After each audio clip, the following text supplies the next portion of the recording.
മനുഷ്യനെ കുറിച്ച് മാത്രമല്ല, സർവ്വ ചരാചരങ്ങളെ കുറിച്ച് പ്രതിപാദിക്കുന്നതാണ് വേദം. അതാണ് നമ്മൾ പഠിച്ചത്. വ്യാസോച്ഛിഷ്ടം ജഗത് സർവം.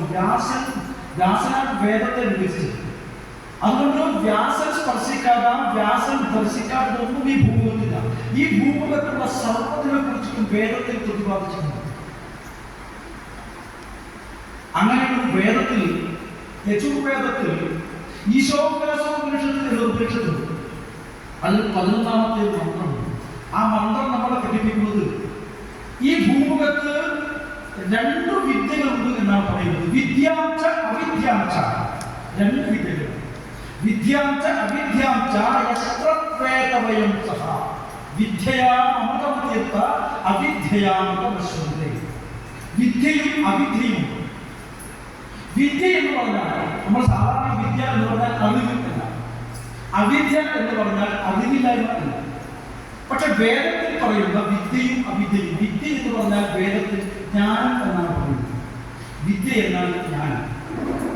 അവിദ്യ എന്നാൽ നമ്മുടെ മലയാളത്തിൽ പറയുന്ന പോലെ അജ്ഞാനമല്ല. അവിദ്യ എന്ന് പറഞ്ഞാൽ വിജ്ഞാനമാണ്. വിദ്യ ജ്ഞാനവും അവിദ്യ വിജ്ഞാനവും. എന്താണ് ഈ ജ്ഞാനവും വിജ്ഞാനവും തമ്മിലുള്ള വ്യത്യാസം? അതിൽ വേദം പറയുന്നത് ജ്ഞാനം എന്ന് പറഞ്ഞാൽ നമ്മുടെ കണ്ണുകൾ കൊണ്ട് കാണാൻ പറ്റാത്തതാണ്. കണ്ണുകൾ കൊണ്ട് കാണാൻ പറ്റാത്തതും കാതുകൾ കൊണ്ട് കേൾക്കാൻ പറ്റാത്തതും നമ്മുടെ കരങ്ങൾ കൊണ്ട് സ്പർശിക്കാൻ പറ്റാത്തതുമാണ് ജ്ഞാനം എന്ന് പറയുന്നത്. എന്നാൽ വിജ്ഞാനം നമുക്ക് കാണാൻ പറ്റും, നമുക്ക് കേൾക്കാൻ പറ്റും, നമുക്ക് തൊടാൻ പറ്റും. ഇപ്പൊ ഞാൻ ഈ ഹോളിൽ മൈക്കിന്റെ മുന്നിൽ നിന്ന് സംസാരിക്കുന്നു, നിങ്ങൾക്ക് കാണാം.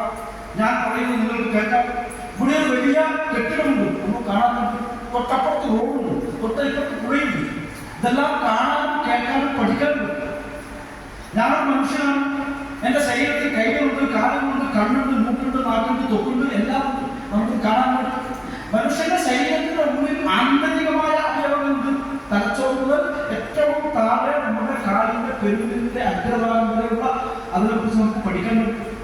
അതിനെയാണ് വിജ്ഞാനം എന്ന് പറയുന്നത്. കാണാനും കേൾക്കാനും സ്പർശിക്കാനും പറ്റുന്നതാണ് വിജ്ഞാനം. ഈ ഭൂമുഖത്തുള്ള സർവ്വം. എന്നാൽ ജ്ഞാനം എന്ന് പറഞ്ഞാൽ കാണുവാനും കേൾക്കുവാനും പറ്റാത്തതാണ്. മനുഷ്യന്റെ ശരീരം നമുക്ക് കാണാൻ പറ്റുന്നു. അതിലെ കണ്ണിനെയും മൂക്കിനെയും കൈകാലുകളെയും ശരീരത്തിന്റെ അവയവങ്ങളെയും ആന്തരിക അവയവങ്ങളെയും എല്ലാം ഒരുമിച്ച് ചേർക്കുന്ന, അതിനെല്ലാം പ്രോജ്വലിപ്പിക്കുന്ന, ചലിപ്പിക്കുന്ന ഓരോ അവയവങ്ങളെയും അതിൻ്റെതായ പ്രവർത്തനങ്ങൾ എന്താണ് ചെയ്യേണ്ടത് എന്ന് ബോധ്യപ്പെടുത്തുന്ന, നമ്മളൊന്നും കാണാതെ നമുക്ക് സ്പർശിക്കാൻ സാധിക്കാത്ത ഒരു അതീന്ദ്രിയ ശക്തി നമ്മുടെ ശരീരത്തിന്റെ ഉള്ളിലുണ്ട്. ആ അതീന്ദ്രിയ ശക്തിയാണ് നമ്മുടെ ശരീരത്തെ ചലിപ്പിക്കുന്നത്. ആ അതീന്ദ്രിയ ശക്തിയാണ് നമ്മൾ ഓരോ അവയവങ്ങളെയും അവരുടെ ധർമ്മവും ബോധ്യപ്പെടുത്തുന്നത്. കണ്ണ് കാണാനാണ്, കാത് കേൾക്കാനാണ്. ഇതെല്ലാം ബോധ്യപ്പെടുത്തുന്നത് ഈ ആന്തരിക ശക്തിയാണ്. പക്ഷെ നമുക്ക് കാണാൻ സാധ്യമല്ല, അതിനെ കേൾക്കാൻ സാധ്യമല്ല, അതിനെ സ്പർശിക്കാൻ വേണ്ടി സാധ്യമല്ല. പക്ഷെ അതുണ്ട് എന്നത് സത്യമാണ്. എപ്പോഴാണോ അതീന്ദ്രിയ ശക്തി, അത് ആ ജ്ഞാനം നമ്മുടെ ശരീരത്തിൽ നിന്ന് ഇല്ലാതാവുന്നത്, അതോടുകൂടി നമ്മുടെ ശരീരം ജഡവസ്തുവാണ്. അപ്പൊ നമ്മളെ പ്രോജ്വലിപ്പിക്കുന്ന, നമ്മുടെ